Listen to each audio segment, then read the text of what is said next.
organic, unpredictable, unknown, lovely, beautiful, a sense of fulfillment. This is part of the pleasures of life and not the chores of life.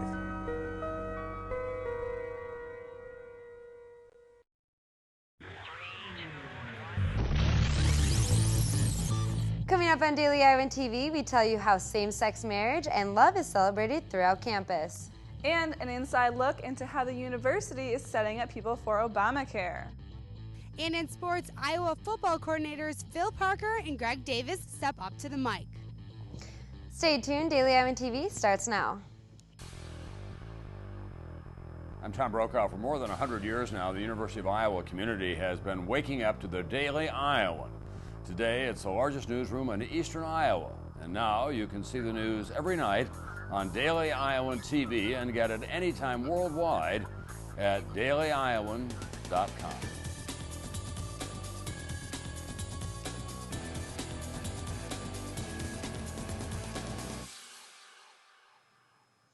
Hello and welcome to your Tuesday edition of Daily Iowan TV. I'm Mary LaPlaca. And I'm Kara Bimschlager. October is LGBTQ History Month, and this week is Coming Out Week. Throughout the week, the UI Lesbian, Gay, Bisexual, and Transgender Club is putting on events ranging from film screenings to coming out stories. The LGBTQ Club will also explain the coming out process. The point of the week is to celebrate it, show that it can be a good thing, and it's a process, and it doesn't have to be terrible. 4 out of the 5 events this week are hosted at the LGBTQ Resource Center. Events are sponsored, however, by different UI organizations, such as University Counseling Services and Multicultural Fraternity Sigma Lambda Beta. The next event will be a viewing of the film Somos Latinos Thursday at the IMU. More arts education is coming to the Iowa City school districts. Iowa City is the 8th community to join the Any Child Given program on Tuesday.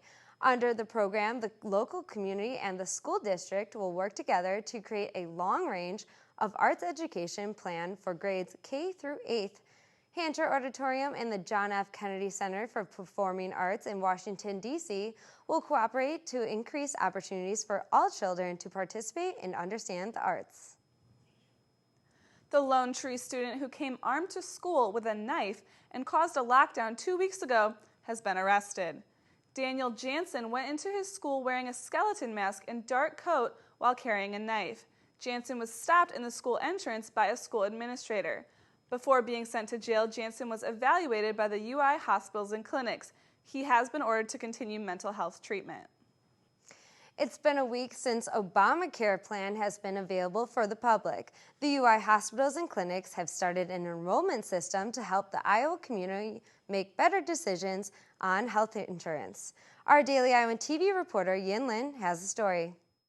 And now I'm standing outside of the UI hospitals and clinics. Let's see what this act will bring facts and influence to our Iowa community. Tom Moore, the director of University of Iowa Healthcare Media Relations, said that this act provides a chance to people to receive health coverage. Provide an opportunity for people that they may not have had before to receive healthcare coverage. And so the important thing is to provide information to anyone who might have questions about it. UI Hospital and Clinics has developed an enrollment system that has social workers and consultants on hand in order to guide the process and answer the public's general questions. So anybody who has questions about how they sign up for it and what coverage plan makes the most sense for them, we do have both social workers and other financial aid counselors on hand to kind of guide them through the process and provide any answers to questions they have. The enrollment system will also help students understand the Affordable Care Act. UIHC is trying to guide students to make the best decision on health care insurance. Students, it kind of depends on their circumstances again. Some of them may already have health care coverage under their parents' plans, others may not. And so, again, this has to be a process here where we try to help guide them, provide any information we can to help them make the best decision for them. Thank you to Daily Iowan TV reporter Yin Lin for that story. Now we have Laura Gibbs in the studio for a 6-day forecast. Thanks, guys. The warm weather is definitely sticking around. Although the morning was a little chilly, it ended up being a beautiful day today, with temperatures hanging in the high 70s. Throughout the afternoon, Taking a look at tomorrow's forecast, in the morning we'll start off with a high of 59 degrees and sunny skies. In the afternoon, it will warm up with temperatures peaking at 72 degrees. The clear skies will last into the evening, but temperatures will cool down again to 57 degrees. Taking a look now at the rest of the week, the sun will stay out through Wednesday and Thursday, but skies may cloud up come Friday. Temperatures will rise to the 70s every day this week, but anticipate bundling up in the mornings for classes because the lows will creep down into the mid-40s. The nice weather may be leaving us on Monday and being replaced with a 50% chance of rain and a low of 45 degrees. So it looks like we can expect another warm fall week. Nothing to complain about there. Back to you at the desk. Well, thanks, Laura. And coming up soon, the nationally ranked Iowa Fieldhawks bounce back at Grant Field. Stay tuned. Can't pick up a copy of the Daily Iowan? Are you worried about how you're going to find out about the latest news in Iowa City and the University of Iowa? Well, look no further. You can download the Daily Iowan mobile app on your iPhone for the area's best news coverage. And you can also read and watch us on your iPad. You can always find current and past Daily Iowan stories at dailyiowan.com. The Daily Iowan is now on TV, online, and in your pocket. If it happens, it's news to us. And now we're going to hand it over to Brianna Jett for our Tuesday segment of Street Chatter. Brianna?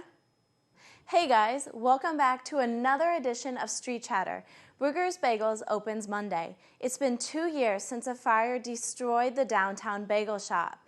Before that, Brugger's had a 28-year-long run. After a year of construction, are students still excited for the return of Brugger's Bagels? I've been there before, and I just don't know much about the place, but I'd like to check it out sometime. Well, I actually have never been there, but I was walking that way the other day, and I think they were like handing out free bagels on the street, so got a bag, and I haven't had one yet, but I will. Because I like bagels, and I haven't had it, so nice to try. No, my friends and I have gone a lot together. We don't have any other like bakery bagel places we would go to besides that one. I don't know about you guys, but I know where I'm getting my breakfast Monday morning. Well, that's all I have for this week, so back to you at the desk. Now let's take a look at what is happening beyond Iowa. A second team of inspectors is heading into Syria to continue the process of ridding the country of its chemical weapons. The Organization for the Prohibition of Chemical Weapons already has a team in Syria working on destroying the estimated 1,000 tons of chemicals. So far, Syria is cooperating. Libyan leaders said the relationship between Libya and the United States will not suffer after the recent U.S. raid into the Libyan capital. U.S. Special Forces seized an alleged al-Qaeda leader on Saturday in the capital. Libya requested that the U.S. allow the man's family to contact him. President Obama spoke Tuesday afternoon about the week-long government shutdown.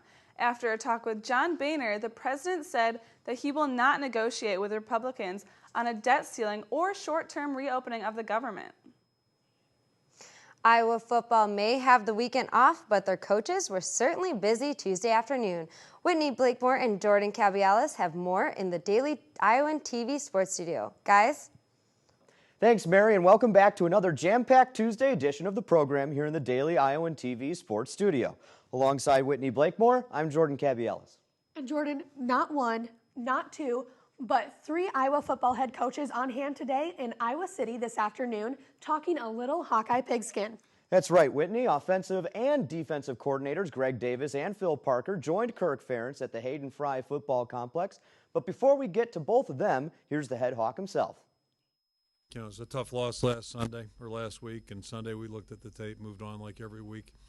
So, we got the bye week coming up right now, and basically try to get the guys rested a little bit, let them recharge, give us a chance to pay some more attention to our younger players that haven't played a lot, and then the guys that have played, try to detail them a little bit more.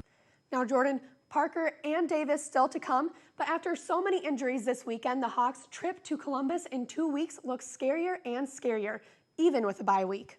An extremely physical Big Ten football game this weekend, Whitney, and Ferentz addressed exactly that this afternoon. The good news, things are looking up. We'll be cautious, and we've been really fortunate this year, thus far at least, and lost a handful of guys Saturday, which didn't help anything, and But I guess if continue on the line of a good vibe, maybe if we're lucky at all, it's the fact that I think all the guys have a chance. Offense and defense on the agenda now, Whitney. Where should we start? How about with our offensive insider, Allie Raisley, who was on hand to hear what the offensive coordinator, Greg Davis, had to say this afternoon. Hi guys, Allie Raisley here at the Hayden Fry Football Complex, where Iowa's offensive coordinator, Greg Davis, talks about his offense and in particular, how pleased he is with Jake Rudock. You know, he's picked up several first downs. When you look at our third down conversion, we're much better than we were last year at this time. Part of the reason is his ability to make plays with his feet. Phil Parker made available for Tuesday's meet and greet with the media as well, Whitney. Let's kick it over to Alyssa Bergamini then, who has the report on the Iowa D. Iowa defensive coordinator Phil Parker says he sees much more depth in the Hawkeyes this year, but now his focus is on next opponent, Ohio State. Really, my focus is on Ohio State, evaluating what we've did in the last 6 weeks and what they're doing now. So the hardest thing is trying to stay on task of what the next opponent is. Iowa field hockey in action recently as well, Whitney, with the Field Hawks trying to bounce back from a couple of tough Big Ten losses. On the schedule for Tracy Griesbaum's squad, Missouri State, our own Danny Payne was at Grant Field for all the action. At Grant Field on Monday, the 15th ranked Iowa field hockey team had their annual pink game in support of breast cancer awareness against a struggling Missouri State squad.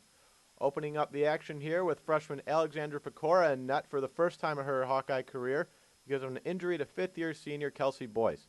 We'll pick this one up in the second half with the Fieldhawks already up 3-1 when Aubrey Coleman gets a dish from Natalie Cafone, slamming it home to put her team up by 3. It's all Hawkeyes from here on out. Nikki Schulteis playing Johnny on the spot as she puts in a rebound to give her team a 5-1 lead. Less than a minute later, the ball goes to Danny Hemian. For her first tally of the afternoon, the junior would put one more in net later to seal the Hawks' 7-1 victory. Same time, it was a must-win, and we need to play like we felt like we won. So we talked about how we could have come in and won like 20-0, but if we didn't play well as a team together like the way we wanted to, we wouldn't feel good walking off the field. And today we were able to walk off the field and say we played together, we made change within the game, and we put out what we needed to win the game, but also to feel like we played well. I played a little bit different structure today, and with that we had just people joining really well. We shared the ball. We made things look a little bit easier than what we've been doing lately. Griesbaum and Co. look to take this strong performance Friday into a matchup with Indiana, hosted here at Grant Field. I'm Danny Payne, Daily Iowan TV. Hoops coming up on tomorrow's edition of the program with Fran McCaffrey and his bunch available for their annual Media Day Wednesday afternoon. For Whitney Blakemore, I'm Jordan Cabby-Ellis. Mary, Kara, back to you at the desk right after this.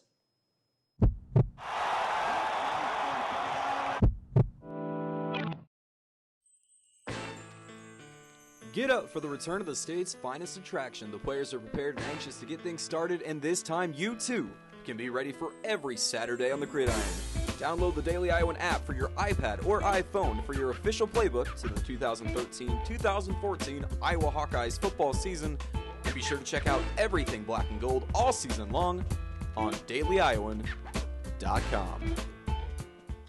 Thanks, Jordan. And only with Daily Iowan TV can you get a first look into what you'll see in Wednesday's pages of the Daily Iowan. Read about what is discussed during the faculty council meeting. And how electronic cigarettes will be prohibited on the University of Iowa campus.